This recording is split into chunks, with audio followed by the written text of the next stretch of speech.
आणि आखाती देशात सुरू असलेल्या युद्धाचा सर्वाधिक फटका हा एलपीजी गॅस पुरवठ्यावरती होताना दिसतोय।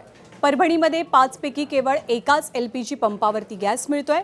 त्यामुळे जवळपास 2 किलोमीटरपर्यंत रिक्षा चालकांच्या रांगा लागल्याचा व्हिडिओ समोर आलाय। त्यामुळे मोठ्या प्रमाणात पंपचालक आणि रिक्षा चालकांमध्ये वादही होतात। सरकारने तात्काळ तोडगा काढावा आणि गॅस उपलब्ध करून द्यावा अशी मागणी रिक्षा चालकांची आहे।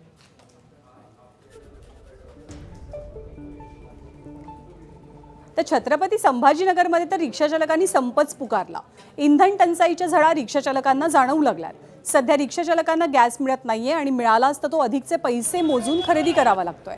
बरं, जास्त पैसे मोजून गॅस लवकर मिळतो असं नाही, तर त्यासाठी किमान 4 ते 5 तास रांगेत उभं राहावं लागतं।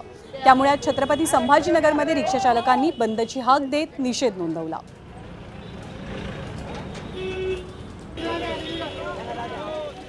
आणि या युद्धाचा परिणाम सध्या राज्याच्या यात्रा आणि जत्रांवरती सुद्धा होतोय।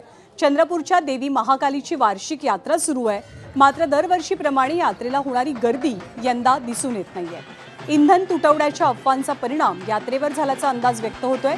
यात्रेसाठी आपल्या वाहनात नेणाऱ्या मराठवाड्यासह तेलंगणा, आंध्र आणि छत्तीसगड सोबतच कर्नाटक राज्यातल्या भक्तांच्या संख्येत लक्षणीयरित्या घट झाली आहे। सोबतच सिलेंडरच्या तुटवड्यामुळे महाप्रसादावरती सुद्धा परिणाम दिसून येतोय।